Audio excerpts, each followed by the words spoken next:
Merci. Je pense que le processus de rapatriement du reste de Patrice Emery Lumumba a commencé depuis plusieurs années. D'abord, nous sommes passés par le procès avec la Belgique pour en arriver à obtenir une décision judiciaire.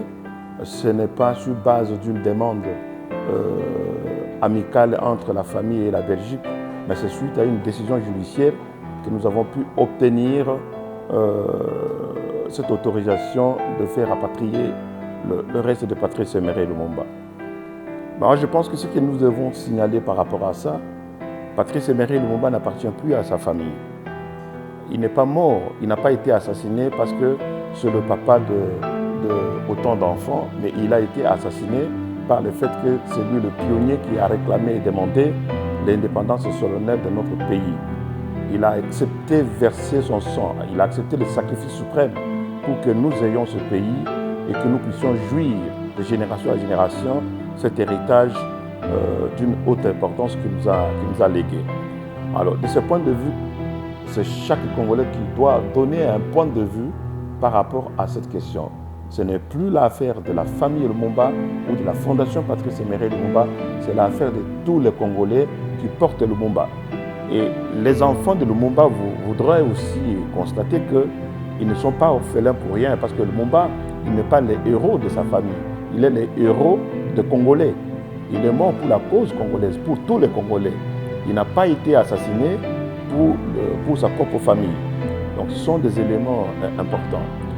Donc, parce que vous posez la question en rapport avec le rapatriement des reliques de Patrice Emery Lumumba, la décision pour que nous puissions reprendre le reste de Patrice Emery Lumumba a été prononcée par le tribunal fédéral belge depuis l'année dernière que cette décision a été prise. Il était question que, parce qu'on a répondu à la famille, et la famille prenant conscience de la situation, de l'importance de la situation, qu'il fallait travailler avec les officiels de notre pays. Donc, d'emblée, il était question que Lumumba, à l'occasion du 17 janvier, journée de son assassinat, on puisse rapatrier le reste de Lumumba et qu'on termine le deuil le plus long que le pays n'ait jamais connu. 60 ans de deuil. Ça, c'est un élément important que vous devriez intégrer, qu'au-delà de l'assassinat, on a plongé le pays dans une période la plus sombre, d'un deuil le plus long que le pays n'ait jamais connu. Alors, la meilleure façon d'en finir avec ce deuil, c'est la restitution, nous sommes des Bantous, la restitution de reliques pour qu'on fasse les hommages qu'il faudrait et l'enterrer dignement et qu'il se repose en paix. Quand Lumumba a été assassiné, on a déporté des forces, on a confisqué ses restes. Et moi, je considère que cette confiscation est pour moi non seulement une déportation, mais une prise en otage de plus de 60 ans. Et c'est après la bataille judiciaire que finalement, on nous rend Lumumba. Vous comprenez? On nous rend Lumumba 60 ans après. Maintenant, la question, que devons-nous faire? Parce qu'on nous a rendu notre héros national, Lumumba. La question, elle est de tous les Congolais, de tous les panafricanistes et aussi des afro-descendants qui réclament Lumumba, qui se reconnaissent à Lumumba, et même des Européens qui se reconnaissent aussi à Lumumba. La question fondamentale est là. Que devons-nous faire maintenant pour que nous ayons un enseignement cohérent à nos enfants, nos petits-enfants, de façon à perpétuer le combat que cet homme a mené pour nous sortir de l'esclavage et de la colonisation. Donc voilà un peu ce que moi je peux dire que le Rome de la Belgique a accepté la restitution et l'État congolais devait se mettre en face aussi du Rome de la Belgique et aussi essayer d'évaluer les dégâts que cela a commis. Et il faudra aussi signaler que Lumumba n'a pas été assassiné seul. C'est vrai, il a été le Premier ministre, celui-là, le tout premier Premier ministre, le ministre de la Défense, pionnier de l'indépendance de notre pays, mais il a été assassiné avec Paul Maurice et Okito Joseph. Jusqu'à aujourd'hui, nous ne savons pas encore ce que la Belgique pense de ces assassinats ignobles, au-delà de la restitution de restes de Patrice Emery Lumumba. Alors, j'aimerais simplement souligner que Lumumba a fait en Belgique 60 années de captivité, de force, prisonnier, même quand il est déjà assassiné avec ses restes. C'est ça qu'il faut considérer. Alors, quelle réparation et quel avenir est donné au rapport relationnel entre le peuple belge et le peuple congolais? Et ça a le sens. Pour les générations qui sont en train de vivre cette réalité, cette situation, doit avoir un contenu d'un enseignement qui permettra à ce que nos enfants, nos petits-enfants puissent regarder l'humanité autrement. Parce qu'à l'époque, c'était le mépris de l'homme, c'est-à-dire que cette hégémonie de la supériorité de l'homme sur l'homme, de penser que l'autre n'avait pas droit à l'existence spirituelle, politique et autres, et qu'ils ont subi des rafles à ce temps-là. C'est comme ça qu'il faut situer le climat de cette époque où Lumumba a été assassiné. Donc c'était la période la plus difficile, où il fallait que les singularités comme Lumumba viennent pour épauler ses compagnons à l'époque pour les libérer de l'esclavage et de la colonisation. Donc, 60 années de captivité honorant Lumumba. Honorant au Congo, mais aussi à l'Afrique, mais aussi aux Afro-descendants. Et voire même les Européens qui se connaissent au combat de Lumumba. La question fondamentale, qui est une question interpellatrice, que faisons-nous parce qu'on nous a rendu notre Lumumba? Parce que chacun de nous a un Lumumba en lui. Le combat, le séculaire combat pour la liberté n'est jamais terminé. C'est tous les jours que vous avez la peine d'être libéré. Et vous avez les humains, les citoyens, lambda, qui sont un peu partout dans le monde, qui se battent pour leur liberté, pour leur dignité. Et Lumumba, c'est au nom de la liberté, au nom de la dignité qu'il a été assassiné. Donc, les démarches sont amorcées, mais ce n'est pas suffisant. Ce que je peux vous rassurer, que jusqu'à maintenant, moi, en tant que lumumbiste, je peux le dire, non pas parce que je suis directeur de la Fondation Patrice Emery Lumumba, mais j'ai un regard très sérieux sur la question de Lumumba lorsque on me la pose. Jusqu'à maintenant, je ne suis pas satisfait de la manière dont les choses sont conduites. Lumumba devait regagner le Congo après 60 années de captivité et habiter où? Et habiter où? Parce que la question fondamentale, où nous allons mettre le reste de Patrice Emery Lumumba? Il était question qu'on puisse construire un mausolée digne de son nom. D'ailleurs, ce n'est pas moi qui ai promis, c'est le président de la République qui a promis ça, de par son discours. Et je pense qu'aujourd'hui, le regard est tourné vers la parole qu'il a donnée au peuple congolais et sur l'image qu'il doit pouvoir donner à l'espace où nous allons déposer Patrice Emery Lumumba pour qu'il se repose en paix après 60 années de captivité. Donc, quand il revient, mausolée que nous avons demandé, jusqu'à maintenant n'est pas encore commencé, ne serait-ce que les travaux. Moi, Michel Kitoko, ça m'inquiète.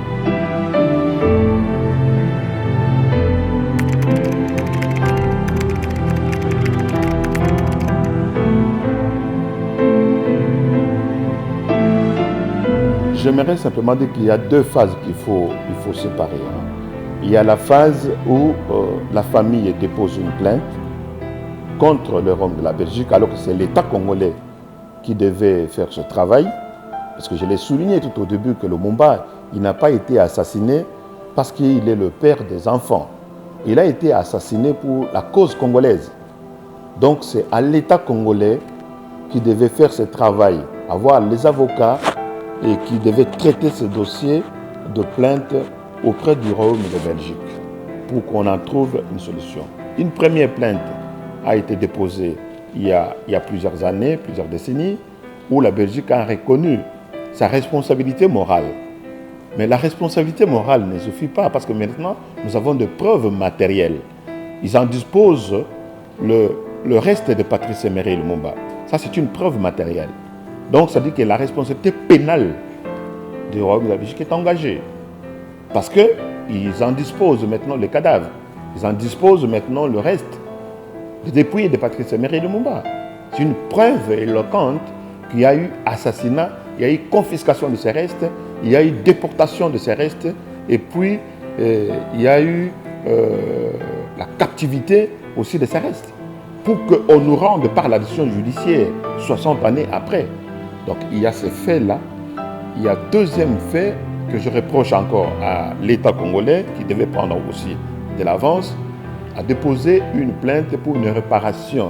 Parce que les dégâts que ça a commis ici dans notre pays, quand on a assassiné Patrice Emery Lumumba, il y a eu même la sécession du Katanga, la sécession du Sud Kasaï.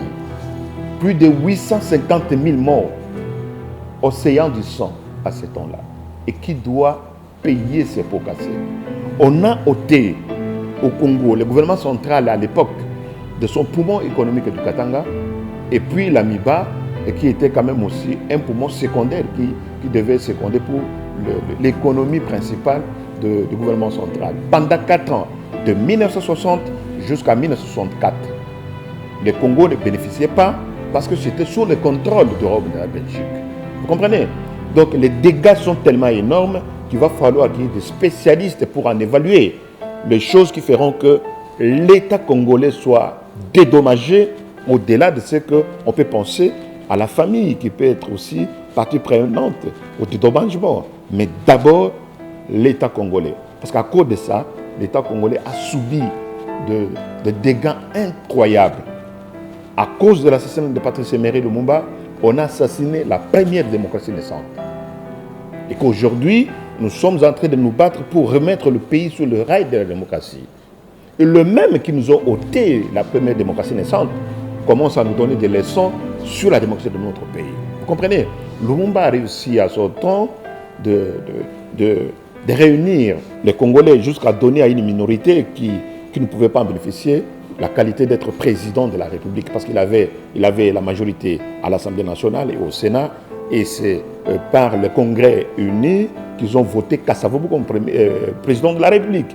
Donc ce sont les élus de Lumumba qui ont fait ça. Donc la première coalition à l'époque était une coalition la plus réussie. Ils n'avaient pas besoin d'aller à Genève pour qu'on les apprenne comment coaliser. Ils n'avaient pas besoin d'aller ici et là. Lumumba, c'est ici avec ses collègues, tenir compte de la minorité, tenir compte de la majorité et à l'unisson travailler ensemble. Nous avons réussi ça. On nous a défait, on nous a ôté cela, on nous a assassiné cette démocratie naissante. Vous voyez les dégâts? Le dégât, le pays paye jusqu'à aujourd'hui. Donc tout ça, ce sont des choses qu'on doit pouvoir se mettre autour d'une table avec le Rome de la Belgique pour essayer d'en évaluer. Les dégâts pour le Congo, les dégâts pour la famille Lumumba, les dégâts aussi pour la famille Paul Maurice et Auguste Joseph.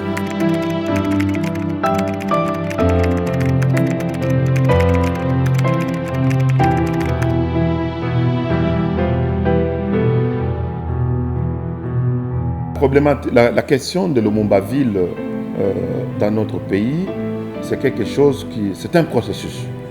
Hein? Il faut aussi reconnaître que les élus du coin en ont initié à l'époque de Joseph Kabila Kabange. Hein?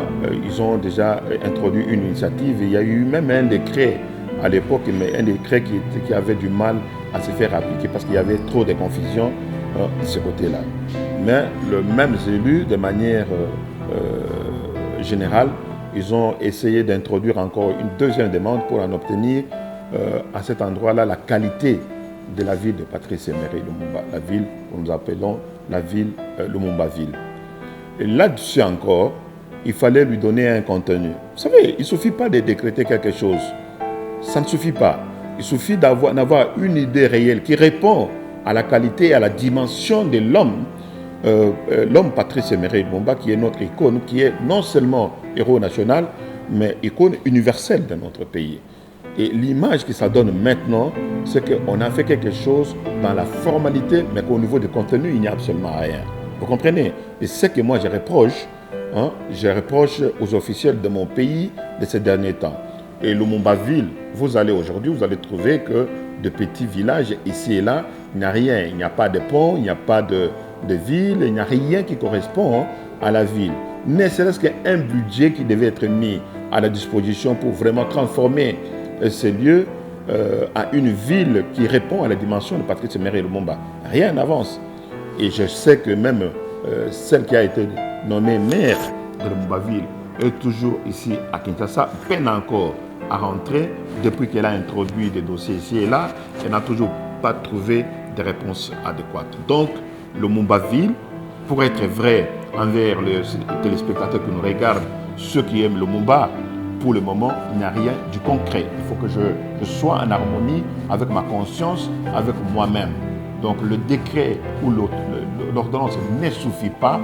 Il faut lui doter d'un contenu qui permet à ce que Lumumba-Ville soit réellement une ville qui répond à la dimension du personnage de Lumumba.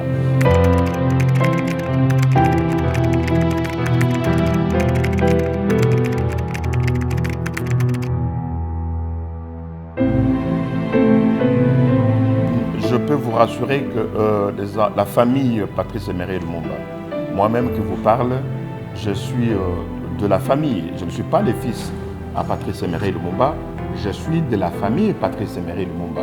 Hein? Grandi aussi dans la famille Patrice Emery Lumumba. Depuis le village de Onaloua jusqu'à aujourd'hui, je suis toujours dans le cercle de la famille. Et je mène beaucoup de démarches en rapport avec ce genre de choses. Je peux vous rassurer, et je l'ai dit avec conviction et avec certitude, que la famille ne perçoit pas les rentes liées au personnage, à la personne Patrice Emery Lumumba. Non. Cette démarche devait être faite, mais je pense que c'est les officiels de notre pays qui devaient imaginer la possibilité de rendre ne serait-ce que honneur et dignité aux enfants Patrice Emery Lumumba. Leur papa quand même a été assassiné pour la cause de notre pays et qu'ils méritent que des rentes leur soient versées comme telles. Mais au jour, jusqu'au moment où nous parlons, il n'y a pas quelque chose qui est versé pour le compte de Lumumba aux enfants Lumumba. C'est encore une démarche, c'est un processus que nous pouvons nous battre tous, nous qui nous disons des Lumumbistes, des Congolais, nous pouvons nous battre pour qu'enfin les enfants ou la famille Lumumba puissent en bénéficier. C'est de leur droit d'ailleurs. Voilà pourquoi je dis, au-delà de tout ce que nous pouvons reprocher au Royaume de la Belgique, sur les conséquences liées à la réparation quand on assassine Patrice Emery Lumumba, et c'est en même temps que le gouvernement congolais devait prendre aussi ses responsabilités historiques dans l'affaire de la protection de la famille Lumumba et en même temps réparer les dégâts qui ont été commis ici. Parce qu'au-delà de la complicité de l'assassinat par les puissances étrangères concocté par les États-Unis d'Amérique et l'Europe de la Belgique, il y a eu aussi une complicité interne. Vous voyez? Donc autant que nous faisons un procès, ça n'engage que moi, mais moi je trouve que c'est juste un procès, non pas pour remuer les plaies avec la Belgique, mais aussi au niveau interne, pour qu'on en finisse dans le cadre d'une action judiciaire de vérité, réconciliation. Hein? Dans ce sens-là, ce serait une bonne chose.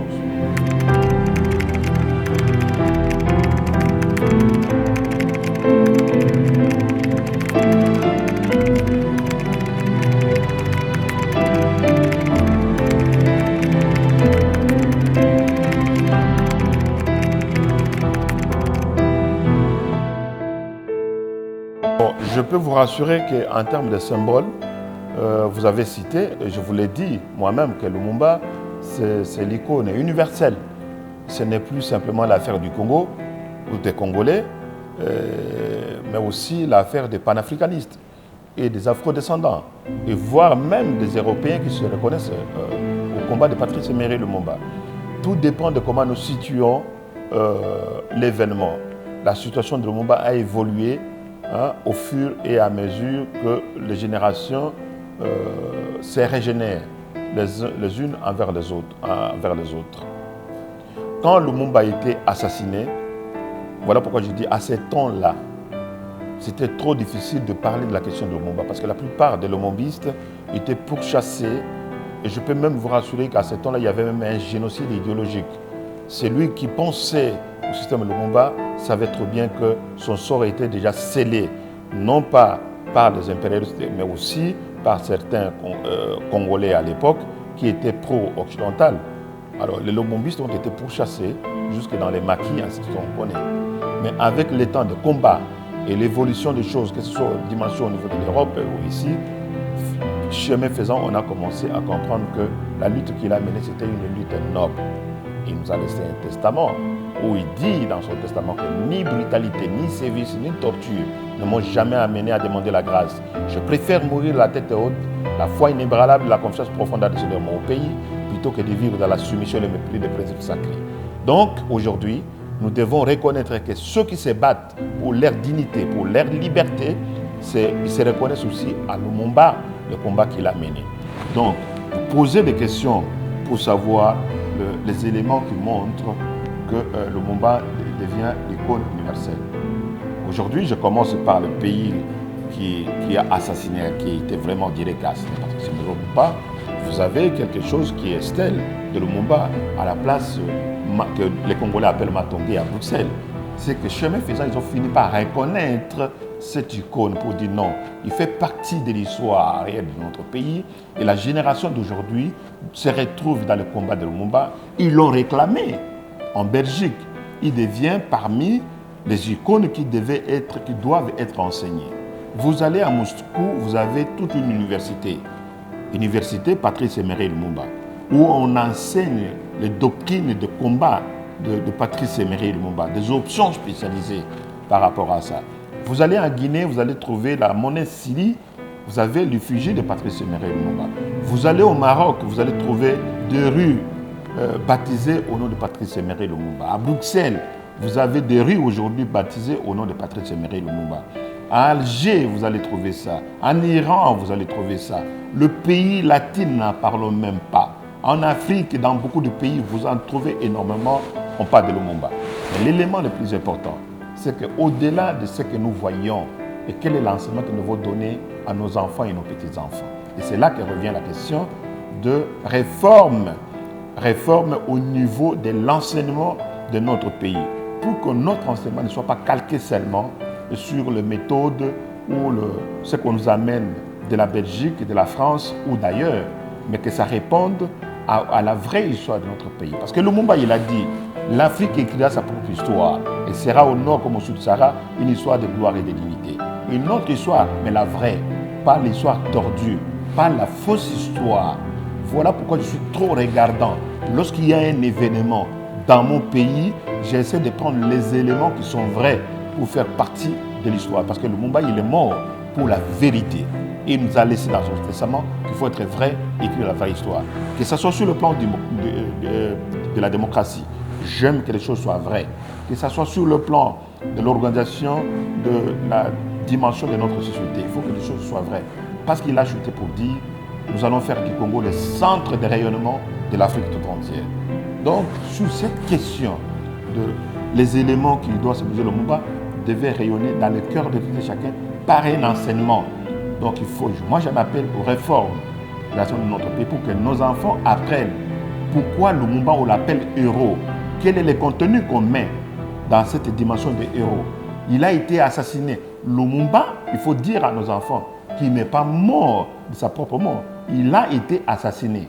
Lorsque vous ajoutez ce vocabulaire de l'assassinat, vous comprenez que sa mort a été préméditée par une tierce personne. La preuve en est qu'on nous restitue le relique de Patrice Emery, pas ceux qui l'ont assassiné. Donc, il a été assassiné. Pourquoi? Et on vous explique pourquoi. Vous savez, l'histoire, nous devons l'enseigner. Les pages glorieuses et les pages sombres. Il faut savoir enseigner pour que nos enfants tirent des leçons à ne pas tomber un jour dans l'avenir parce que cette situation a des conséquences néfastes. L'histoire des mépris de l'homme sur l'homme, l'homme contre l'homme, est une histoire de foi négative qui vaut la peine que ce soit enseigné de façon à équiper, vacciner les générations futures à ne pas se torturer les uns envers les autres. Voilà ce que moi je peux répondre par rapport à cette question. Et je chute en disant que la question de Lumumba, c'est une question qui doit préoccuper tout le monde. Parce que Lumumba, c'est une idée, c'est une pensée aujourd'hui, et c'est un combat. Et tout ce qu'il a mené, il n'a pas porté du sang humain entre ses mains. Il n'a pas pris des armes pour aller tirer sur qui que ce soit. Il était là face à ceux-là qui avaient des bombes, qui avaient des avions de chasse, qui avaient des missiles. Et il leur avait dit que nous voudrions travailler dans la vérité. Il disait à l'État belge, la Belgique est un pays avec qui nous allons traiter d'égal à égal. Et ces mots égalité consacrés dans la Déclaration universelle des droits de l'homme, que Lumumba a prôné. Et quelle faute a-t-il commis pour dire que nous voulons traiter d'égal à égal? Alors qu'à ce temps-là, il ne fallait pas parler de l'égalité. Et les raisons pour lesquelles Lumumba devait être non seulement assassiné, mais aussi amener les restes de Lumumba en déportation et confisquer tout ce qui lui appartient à ce sens-là pour que la justice nous le restitue 60 ans après. Vous imaginez ce que ça fait? Il faut que cela reste dans la conscience dimensionnelle de tout et chacun pour dire que la justice nous rend Lumumba, qu'est-ce que nous allons faire de Lumumba? Ce n'est pas l'affaire de M. Michel Kitoko, ce n'est pas l'affaire de sa fille Juliana Lumumba, ce n'est pas l'affaire de François Lumumba, ce n'est plus l'affaire de Roland Lumumba ou de Guy, c'est l'affaire de tous les Congolais, de tous les panafricanistes, de tous les afro-descendants, de tout le monde qui se reconnaissent dans le combat de Patrice Emery Lumumba.